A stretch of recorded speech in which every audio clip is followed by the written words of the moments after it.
Welcome back to Normalized PTSD. This is going to be episode 41, and we made it. It's been a whole year. Can't believe it. We're creeping up on June. For those of you who don't know, I imagine you do if you're listening to this, it is PTSD Awareness Month. And it's also the 1 year anniversary, which I honestly didn't think I'd make. It's been fun. It's been exciting. There's been some ebbs and flows. I think it was doubting myself that I wasn't going to make it because this was a fun idea. But once I got started, I didn't realize how much work this is. But with the help of a great team over at Adore Marketing, I was able to divvy up some of the creatives. They were able to get some of your all's voices out there and some of that content in a fashion that was a little bit easier to read. I just wanted to take today to really just talk about some of the things that stood out in my mind for the last year. We'll just start with episode 1. I've never listened to it. I have no idea what I said. Like, I know who I was back then, and I imagine one day I'll go back and listen to it. But who recorded that episode is not who talks to you today. And I feel like that's like mental health. We're never going to be the same.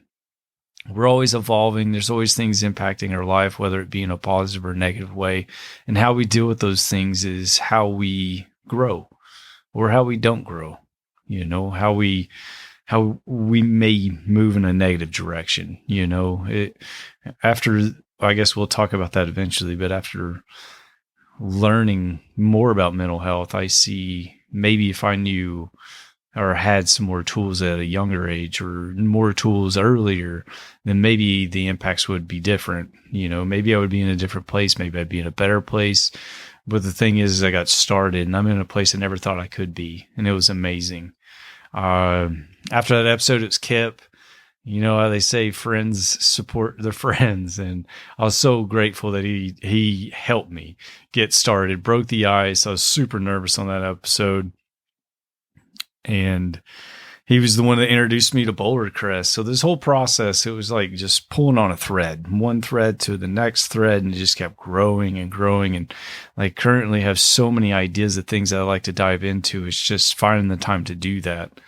After Kip, I talked to Josh. I don't know if you haven't listened to that episode, it's definitely horrible audio quality. Again, part of the process, but it was really fun. It was a really good conversation. He articulates himself really well. And, he did a little bit of the evidence-based therapies as well as some of the holistic approaches. And I really enjoyed that. And we touched on meditation as well as like some psychedelics. And he made a comment during that episode. I believe it wasn't his words, but later there was an episode with the MAPS researcher who said, but it was what he was saying, just in different words. You want to be prepared for that situation, that environment mentally, or you could just re-traumatize yourself. And that wasn't really something I ever thought about. And I was like, oh, wow. So then I started down a rabbit hole with maps, started watching the documentary, How to Change Your Mind. And I was like, oh, wow, it's really interesting.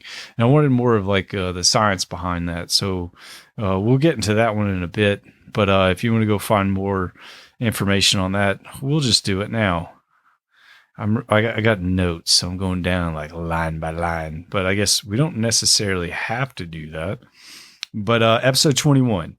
And that was with Dr. Allison, and I thought that was a really fun one too.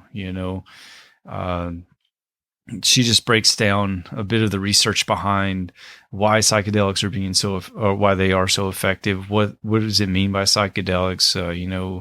There's a lot of things out there and a lot of things being said, and I thought her research as well as the links that she provides in that episode, it was just really informative. And then after Josh, we talked to Mike. Mike was awesome. And this thread brought me to secondhand PTSD. That wasn't ever something I thought of. I say that even though I know the impacts that my situations had on my family. Still to this day, I see them like, Gage, is he all right? And I'm like, yeah, I'm solid. We're good. But, let's see. And that also led me to support groups. That wasn't a term or anything that I really knew much about. And I was like, okay, well, let's get more information on that. And who's his support group? His wife, Sarah. Never in my life have I talked to a spouse about this kind of topic. So it was such a cool perspective, in my opinion. I feel like, just I was really grateful for her to be able to be vulnerable. And that's another term that we're going to talk about later, vulnerable. I feel like it's getting overused, and it's not a term that I'm really a fan of, because I'm like, vulnerable. Yeah. I was like, but I really feel like we're just being real, like it's interesting that we live in a time in our lives that being real makes you feel vulnerable. That's how we should all be. And I know that once I started this path and just saying, whatever, you can think what you want of me, I want to be who I am all the time, my life has been so free. I don't worry about things. I stop, worrying about what others think of me, because honestly, the only person that really like opinion matters in that regard is myself. And I hold myself to a really high standard. And if I'm stepping out of line, I'm after myself. But that there's the ego. Sometimes our ego is telling us we're doing awesome, and that's when those support groups and that support structure comes in, and having real friends, those ones that'll tell you the hard truths, and I've got plenty of those too. They text me daily. After that, Sarah, she mentioned support groups within the support group. And I was like, where are we going with this? So then the idea of like having a wife support group, I assumed, we always had the wives clique and stuff and like the units I was at, but the fact that there's actually support groups now that are dealing like teaching individuals and their wives, spouses, husbands, like how to deal with a significant other with PTSD, which then led me to reaching out to some doctors, which I'll get to in a bit. It's been a while. It's like every door just kept opening. It was, I didn't know where this is going to go. I thought I was going to talk to a couple buddies about some old war stories in a sense, and then how we dealt with it. But then it led from that to, Abby. Abby was, she was the support group leader. That was the next one. And it was like, okay, after that, where did we go to? We went and talked to Michael Mack. Before we go to Michael Mack, Abby, that was a cool one. She came in, gave tips. She gave examples of what they're doing in their support groups to help others. And it's a really good, like, simple breakdown of, if this is something you're interested in, is like starting a support group in your area, like this is a good source to go to. Michael Mack, he was amazing. He should probably be doing this more than me. He knows way more about the mental health side of the stuff. He's really good with the EOD and the veterans, and he had just a plentiful amount of resources. Let's see. He's the one, the thread continued. He connected me with the EOD Warrior Foundation, Boulder Crest, and Ken Falk. I started reading into that stuff a little bit more. So I got the book, read the book. That was, I don't know. I thought it was pretty good. It really, like, it depends what you're reading it for. I was reading it to get more understanding of what's working, because I had several friends mention Boulder Crest, and they're like, this is really impactful. It was like they had a really positive experience. They came back with tools. Not all of them used those tools, but the ones that did, their lives continued to progress in a positive way. And I was like, what is it about Boulder Crest? Like, I wanted to get more information on it. And then reading the book, trying to remember the name of it. Struggle Well. I don't know why that was so hard. I was struggling not so well, but Struggle Well. It was really a really good read. Into that book really broke down like ACEs, which is adverse childhood experiences. I never even thought of that term, knew any idea what that was, or post-traumatic growth, and those just opened up more doors to understanding a little bit more of myself. And for that, like the ACEs, it explained while, like, if I get stressed or in a really stressful situation, while my stressors are the negative feelings that I felt as a child, like I wasn't good enough, or something along those lines. So when I start feeling like I'm not good enough, then I'm like, I have to take time out, be like, hey, what's going on here? And realize what in my life is causing that stress, which honestly, thinking about it now, like, I haven't had that feeling in a while. And I guess we'll get into that a little bit down the road. Post-traumatic growth just blew my mind away that I had the opportunity to talk to Dr. Tedeschi, and the stat about the Vietnam POWs is something that's always stood out to me. Something I can't remember the exact. It was 3 or 4% or people of all the POWs had PTSD, and it was because post-traumatic growth. And we'll jump into that a little bit more further down. We had Chelsea with iRest Yoga. iRest Yoga was a big positive thing in my life.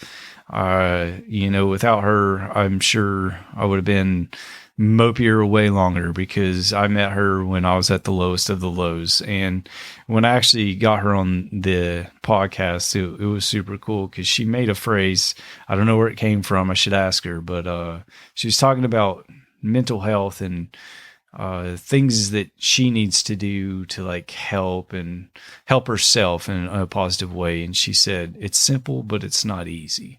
And that is still one of my favorite quotes of any of the episodes that I've done. And it's the truth with so many aspects of my life. Like, I know what to do, and it's easy, or not easy. It's simple. Like, it's a simple fix. It's so difficult to get myself to do it sometimes. And then that just teaches me to be compassionate with myself.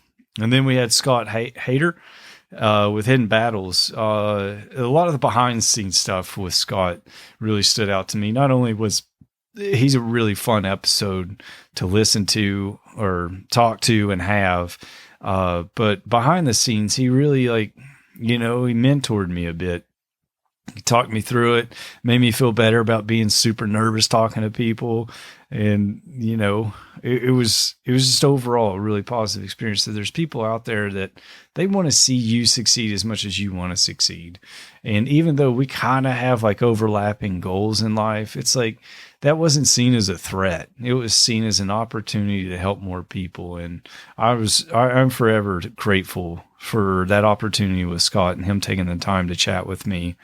Additionally, when we started talking, that's when things like exercise, consistent exercise, as well as the big one, helping others, purposeful work.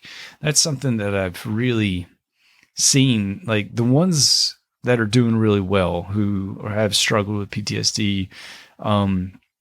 Once they get to that stage where they're wanting to help the ones in their community, whatever community that means, or doing purposeful work, whatever purposeful means, to that individual, it's like that's when really powerful things start happening. That's when they start really moving in a direction that they didn't realize, that are hitting a new high that they didn't know that they could do in their mental health, as well as feeling just positive. Chad was a good one.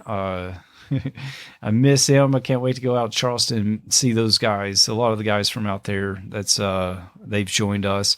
His was interesting. I like his leader of the peer support group, which that was something Scott would mention, because he used to be a former police officer, and him talking about how they had peer support groups. And I was like, oh, that makes sense. It's just, I don't know a lot of police officers who have mentioned that. So I reached out to the one I knew. He talked about how he's the leader of the one there in Charleston that he works for, which it was really cool listening to how, they go to bat for each other, as well as it's an evolution. It seems to be more common.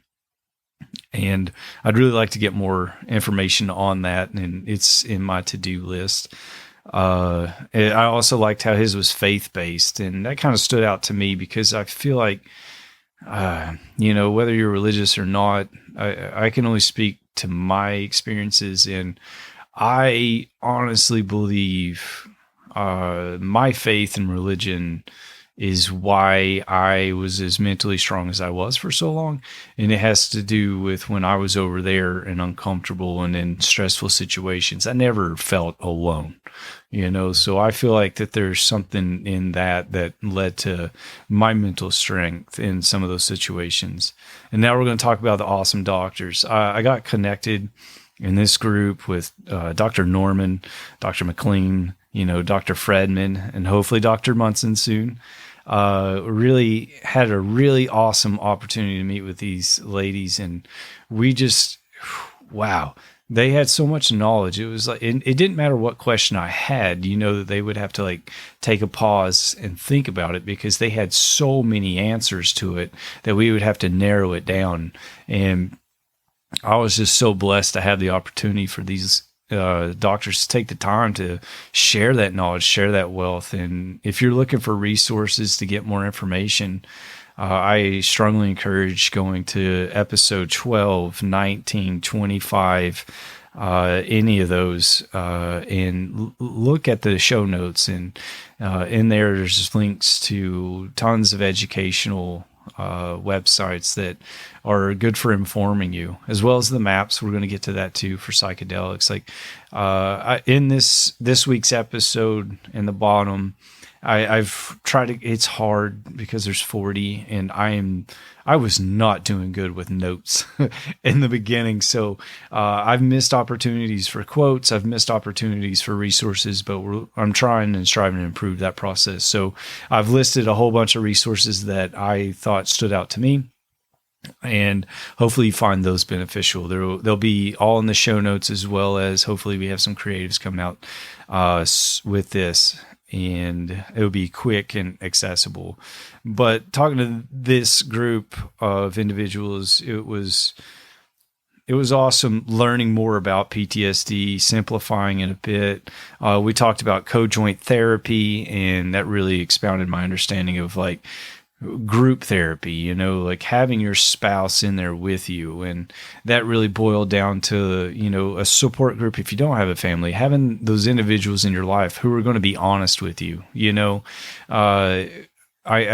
I know that at times in my life that I would tell myself I'm doing better than I was, or, oh, it's not a big deal, or it's not a problem, or I don't do that, whatever, and then you have that friend who's like, yeah, you do, and in a group therapy session, you have that spouse who's not only becoming more educated about what PTSD is, they're also there to be like, hey, that's kind of applicable, and then they even talked about groups of spouses going to therapy, and how like, hey, yeah, you do that. But then you look over there and there's another officer sitting on that other side who their spouse like, well, so does this officer, I'm trying to like be gender friendly, like he, she's like, yeah, that individual's like, yes, I do that too, and then they're like, oh, okay, so I'm not alone. Because I feel like a lot of us, when we're struggling with these mental health issues,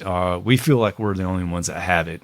And once you realize that you're not, and it's more common than you can imagine, then it's easier to talk about. And the easier it becomes to talk about it, the more people talk about it. Over the last year, I don't tell many people I do a podcast, because who's not doing a podcast as a man in their 40s, I feel like, but it is interesting. The more open and honest and real I have been with my mental health, the more open and honest other people have been. I've had conversations in the weirdest, craziest places over the last year about mental health. And it's just, I don't know. I enjoy it. I would rather talk about that than something nonsensical, which we'll get into that a little bit later about Ukraine. So that led me to Boulder Crest. After I told you I got led to Boulder Crest, and that's when I talked to Ken.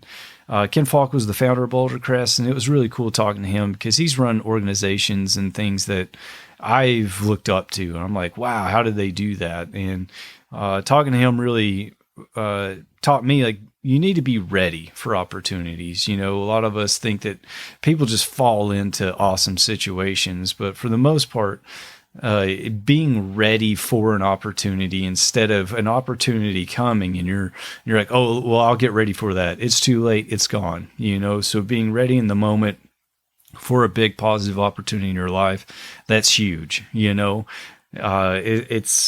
kind of like, I like to work out. I like to do jiu-jitsu. Not only help me with my mental health, but it prepares me for any type of negative situation in my life, which means if there's a negative or dangerous or uncomfortable situation, I know that I am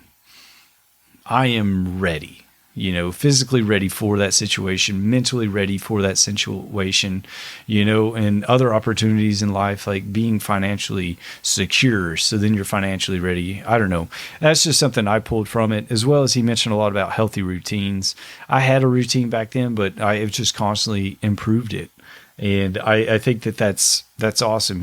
Never getting stagnant or never being like, okay, well, this is the best way to do it. I'm going to do it like this forever, because science comes out, things evolve, things get better. Always try to improve what you're doing to like really just keep growing. That's something that's really changed in my thought process for this year, as well as he mentioned good sleep, and just stop being negative. That was a really big one for me.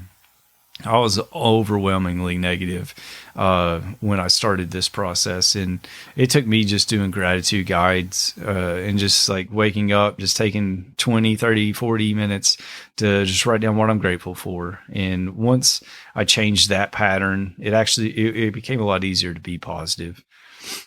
And go check out the episode with Tedeschi as well as Susie on ACEs. That's episode 14, 15. They explained it way better than I ever could, and it was a really enjoyable experience, I felt like.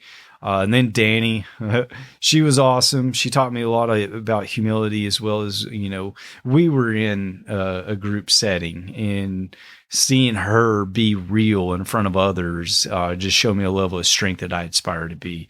So it was really cool having her join and tell her story. And then we talked with Jasper and the fund. That was a really cool opportunity. The lady that set it up, she told me no swearing. I was like, yes, ma'am. It reminded me a lot of my mom, but that was a really good experience. And something that popped up that was the importance of being honest with yourself. That boils down to something I'm exploring a lot this year is ego. And I don't just mean like the egocentric personality or like, I don't know, unhealthy level of self-confidence or anything like that. I don't really know what it is yet. I'm trying to figure that out. And it's basically like, there's two wolves. You feed the good wolf or you feed the bad wolf, I don't understand why I feed the bad wolf. And I don't even know why that bad wolf's there. So I want to dive into it. It's definitely on my list of to-dos coming up is what is the bad wolf? What's the benefit of that side? Why do we entertain, having too many drinks, eating too much cake, eating like crap, not exercising, when we know the benefits of exercising, getting good sleep, like doing all those positive things is going to set us up for success. So if it's all positive, then why would I do the negative stuff? Like, I don't understand why I justify that to myself. And it's like, I like to explore that more and figure out why that's going on. What else? Yeah, vulnerable. I think I talked on it that enough. It's just, I think it's fun being real. It makes life a lot easier, as well as I don't know, it's just so freeing. But then we jump into Outward Bound with not Jasper. That was Anthony. That was a cool one. I really enjoyed it. And the big takeaways from that was just the power of nature, getting out in nature, enjoying nature. That's something that really hit home with me, because when I was getting into this, I found I tried to travel, go explore places, because I thought I liked traveling. I didn't. I went to some really dumb places and it was really stressful. And I was like, well, what about this was cool? And it was like, well, getting away from home was kind of cool. And then it was like, all right, well, what's next? Then I was like, all right, I want to go on a trip to Alaska. And I was like, oh, nailed it. And it was just being in nature. as well as something else that he talked about is like disconnection with purpose. Don't disconnect just to disconnect. Disconnect to actually do something. Like ground yourself, be present in the moment, get out and about. Really enjoyed that. Then we talked on maps. That's episode 21. I was looking for it early, couldn't find it. That was really enjoyable. I enjoyed that. Still laughing about how that all started. I reached out to the organization and was asked to talk to the founder, and the founder is the one that was basically doing how to change your mind. He's the one that's like talking to congressmen and senators. And then she responded, and she was like, I can introduce you to a researcher that's really good at this. And I was like, I'm sorry, I didn't realize I was trying to reach out and talk to someone, because I didn't know who MAPS were or any of that organization. And for it to be that big, it was a funny experience. Then we talked to Matt, the old silverback. One of his points that he talked about that I thought was really beneficial, episode 24, is to be honest with your therapist. And I definitely wasn't doing that in the early stages. And it was so helpful when I found a therapist that I could be honest. I talked to one who has a lot of experience with combat veterans, so she's heard everything, and me saying things, it didn't seem, she seemed to understand. It was a healthy process. And I just thought it was really, it's a good point that Matt brought up. Then we got Carrie. Carrie's good friend. I love that guy. He's been on it, he's been not drinking. He's been exercising. He's feeling healthier, better. And I love it. I can't wait. I love every time I reach out to him just to touch base and see how he's doing. Some of the things that he talked about that changed the trajectory of this podcast was cognitive therapy and rehabilitation. I didn't even realize you could do that, because I do have TBI and sometimes things suck. I lose focus, forget what I'm talking about. I forget things that I said, like maps. I mentioned it twice. Being real, not being vulnerable, mention it twice, like things like that. I am spacey anyway, always have been slightly, but it's at another level after the TBI kind of getting rattled. It just seems like information's in different spots in my head. I don't know how to explain it other than that, but that led me to a gentleman.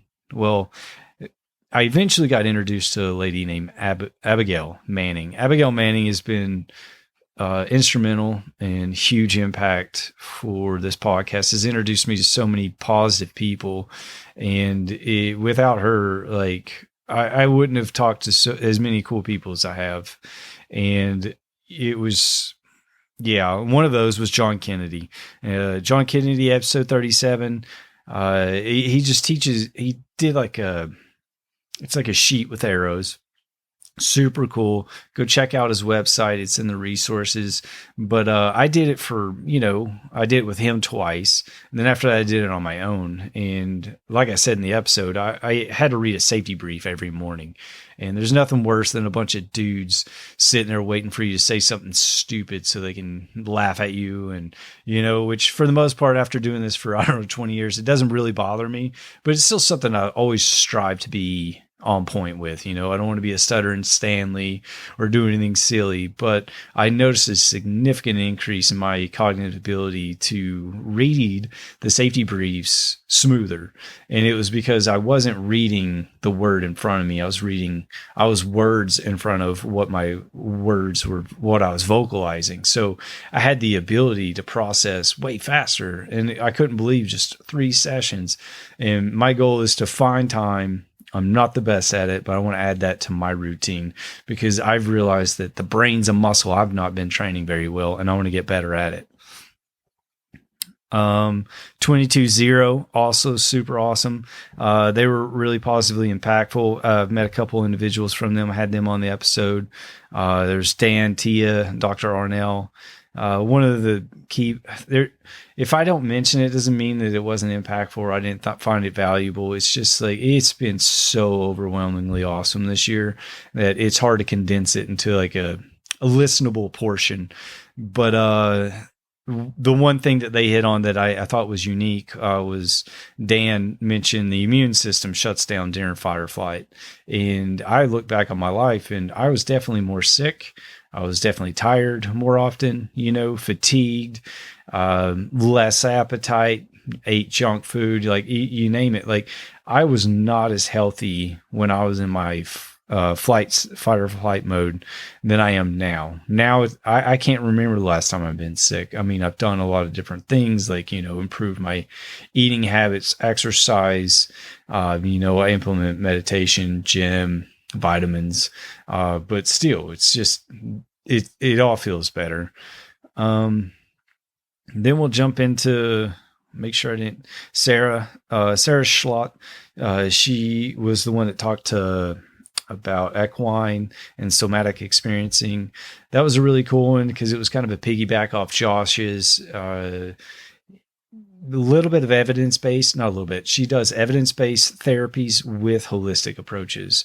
So I thought it was really cool that by that there's more tools to use to help. And I like the idea of that, like not just doing the one-stop shop of like, here's, immersion therapy or here's EMDR. It's like, okay, well, let's talk. Let's figure out where we're at. And if this isn't working, let's switch it up, because I know P's definitely not for me. I don't know. I don't like, I just feel like I'm building up an emotional callus. And it's just like, I just keep touching a wound over and over and over and over, which then it's like there's another wound and another wound because it's not just one incident, it's like hundreds. And I don't know. I found it frustrating, but if I do have a big issue that I'm still trying to like figure out a way to resolve and put to bed. But I also feel like that might be attached to ego somehow, I don't know how to explain it yet, but we'll get there. Yeah. And then there's Ukraine. So Ukraine was tough in regards to it's so politicized and divisive here in the United States. I didn't really see it as being pro or anti anything. I got some DMs and comments, like, how could you? And I got others are like, yeah, you're doing awesome. Yeah, I just looked at it, people suffering, there's definitely significant loss of life going on over there and the impacts, the air raids. Like I've never been in an environment like that. I did Iraq, Afghanistan, did lots of uncomfortable locations as a civilian, but I've never been in a city that had air raids almost daily, as well as impacts daily, and it wasn't for a short amount of time. And learning how these individuals deal with it and seeing how positive people are, I was like, man, there's got to be something here to learn. And I feel like there was a lot, Katerina, Svetlana, and Anton, they I feel like some of them are a newer generation, a younger generation of psychologists that are going out there and applying some of the things that we've learned from Iraq and Afghanistan. Some of the things that really jumped out there. Sorry, I just feel like I'm rambling about Ukraine, trying to justify it. I went over there because I was curious at what tools they were using to help. And some of those that jumped out was staying positive. That points back to Ken with Boulder Crest, just discussing like, hey, yeah, it's kind of a choice. Not kind of. It is a choice whether you're going to be positive or negative. You can see things however you want to see them sometimes. And I feel like for a long time, I saw them negative. Doom scrolling. I still do that at times, which annoys me. I'm not intending to. I just feel like the algorithm knows what catches your attention. And sometimes those negative things catch our attention a little bit longer than the others. And then your algorithm starts getting pumped full of negative. Limiting my time on social media has really been helpful. I need to get better at it. I just can't stop watching jiu-jitsu videos at the moment. Something else that really stood out was how Svetlana mentioned someone that one of her clients, the OCD went away. And I was like, wow, that's really interesting, And then she talks about getting back to the basics, because it wasn't so much living life, it's surviving at that point. And while I was over there, I spent some time in Mykolaiv and Odessa. It wasn't very dangerous for me. I'm not saying that there's no war over there. I still feel like I have to justify it. Man, there's 2 more episodes about Ukraine. It's just I'm trying to figure out how to edit those, and it's the experience of a veteran. And yeah, I'm not trying to be divisive, but it's kind of, I don't know, it's not mainstream. Like the things that were experienced over there is not. Anyway, that's for another day. You guys can take it. I'm just going to present the conversation. You take it however you want. But the thing that really got me when I was in Mykolaiv and Odessa, because the population was less, you could see the visual impacts of war. You could feel the change and shift, and I could feel the change internally from living to surviving, feeling like, okay, this is real. Your emotion, my emotions got heightened. My attention changed from, I need to check my phone, to, okay, where are the exits? How are we egressing? Where are the hospitals? Things of that nature. But I think that there's something to that's been reiterated in a bunch of different ways in different episodes, which is just get back to the basics in life, which that's my routine. That's what my routine has evolved to like, improve my diet, what's the basics? Food, sleep, exercise. Those are basically the basics. You want to survive. The exercise isn't really one of the needs, but it was reiterated by all 3 of them, and they're saying you need to get out and exercise. And I know that personally, if I sit in my house and I don't do anything, I just get mopey, and then my emotions and my mood just keeps going tanking and tanking. But if I get out and I exercise, I feel like, no matter what I do for the whole day, it's like I was successful, at least in trying to make myself better, So I think that there's something really important there. It's just eating good, getting a good amount of sleep, and staying active. Other things were, they talked about on tips on stopping yourself from being triggered. I thought that was really cool. Can't remember if it was Katerina or Svetlana. I apologize, but it was something I've always done. Meditation when I get triggered, or I don't like that word. That word triggers me. When I get irritated, or like, when I get elevated, feel the anxiety coming on, it's like, okay, what's going on? So I like to meditate. Something that they mentioned was not just meditating, because meditating, you get really cerebral. You get into your mind. Something that can benefit, which I've tried and it has helped, is when you're meditating, to squeeze your arms, squeeze your forearms, squeeze your legs, touching your body, and being like, it helps you stay present in the moment. She explains it way better than I do, but it changes the chemicals and how things are flowing in the brain to kind of help simmer things down a bit. I've done it, I think, 3 times. My life is pretty cruise, so I don't get that level of stress very often. But on my way back from Ukraine, I did have some personal things pop up that were elevating. But yeah, so that was basically the gist of the highlights that stood out to me. There's been some other subtle things that I noticed. When I started this, I wanted it to be for veterans and first responders, which I still want it to be. But I'm going to be 100% real. I noticed that this, I don't think it's a far-fetched saying that I believe every person has a level of PTSD. I think that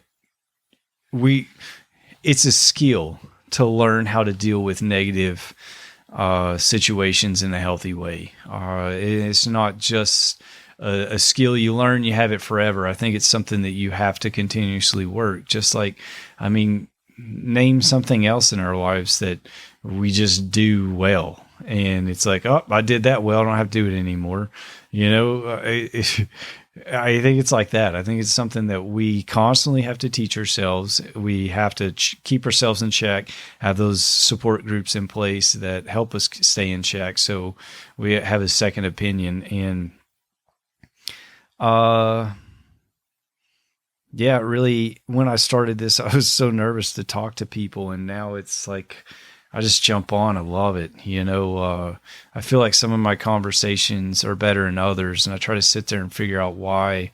And for the most part, it's starting a conversation and listening. Like that's something I feel like I'm getting slightly better at, that I'd really like to improve, but not having a bunch of talking points, which do help, but it's more important to like listen to what that individual's saying and just have a real conversation. That's really been something that I've enjoyed. I feel like not only have I talked to some cool people, but I actually had some really good conversations with cool people and got to like really know them, know them at a level and hear them say things that that they're being a little bit real, more real than they have been to other people. And it's like, that's humbling to know that they're willing to do that for like with me on this episode or an episode, and then share it with others. It just goes to show how awesome those individuals are and how much that they are willing to just get out there to help others. And I love that. Only other thing I was going to hit on is things that have changed. Life's awesome. Find what makes you happy and get after it. The routine's evolved. Healthy eating, good sleep for the most part. Really got to get better at scheduling, like not scheduling sleep. You got to have life, have some fun. But I have been a little bit sloppy. But very excited for this next year. Excited to see where it goes. I can't believe I have 41 episodes. That's insane. Thank you for all the ones that have listened and that continue to support. You guys are awesome. And with that, I'm going to wrap it up. If you ever want to chat, if you know anyone that wants to have a conversation about mental health, or if you support those that are suffering and you're a subject matter expert that would like to share some knowledge with us, I'd greatly appreciate the opportunity to meet you. And you guys have an awesome June, and I'll chat with you soon. All right. Bye.